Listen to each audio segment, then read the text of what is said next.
Oh, I taught at the University of Colorado in Boulder for about 33 years, courses in animal behavior, conservation behavior, and a lot of the courses wove in animal protection, if you will. So I feel qualified to answer your questions. Did you write this recently, the book, or was it a year ago? Yeah, the book actually just came out last April. Yeah. And the paperback will be out this coming April. So the material in it is pretty much hot off the press, just a lot of science, a lot of good stories, but it's all science-based, because some people say, well, you don't really need the science. And, to some extent I agree. I mean, we know that animals feel pain and they suffer and they experience joy. The nice thing is that when you have the science backing you, people can't say, show me the science, which is what they do. Yeah, they do that here. But the science is there. That's this knowledge translation gap where they'll say, show me the science. And, so for example, in the United States, despite the fact that rats and mice are animals, the Animal Welfare Act actually does not recognize them as animals. It's written into the animal welfare legislation, basically, that laboratory rats and mice are not animals, which basically means then they could do anything they want to them. Yeah, exactly. Well, excuse me.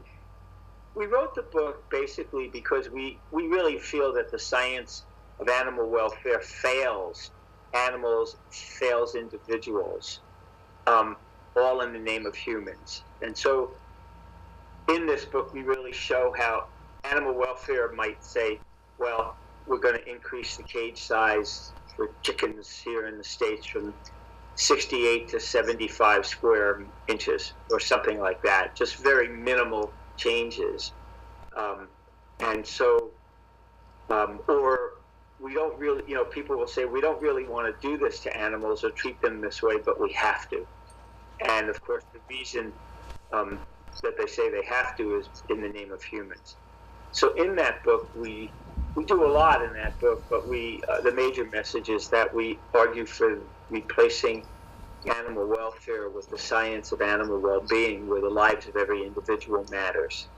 And this can come back to a lot of what's happening in New Zealand now. So the lives of every single individual matter. And then the other message is we talk a lot about what we call the knowledge translation gap. And that means using what we know, say about the emotional lives of animals, how sentient they are, and using that when we develop policy and when we do certain things to them. And so, the use of candy, the use of traps, snares, shooting them, poisoning other animals is really inhumane. I mean, no matter how you slice it, it's inhumane. And so people can talk about killing with kindness, but it's just not going to happen. I could, in all truth, with all the millions of animals who are to be killed or who have been killed, maybe there's one who died a humane death. But with the scope of the magnitude of the killing that's being proposed, there's no way that every single individual will die pain-free.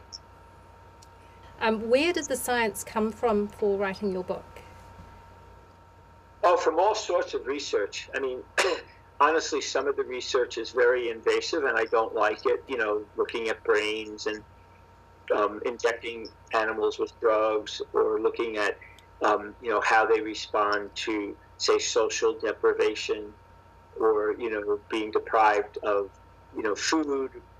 But and I don't like that kind of research.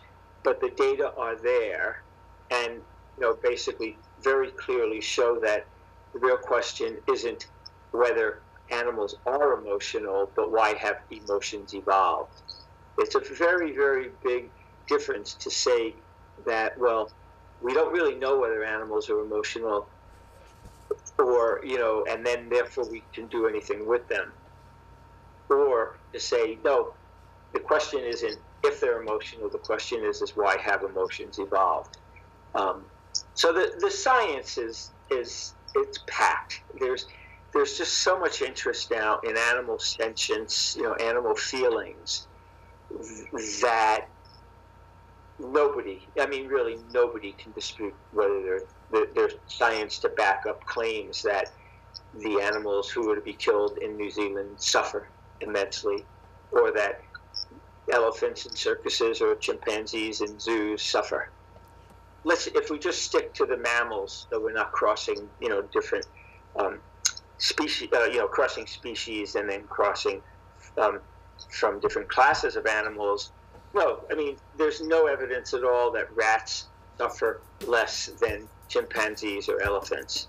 And that's, once again, where the science of animal well-being comes in to say that the life of every single individual matters.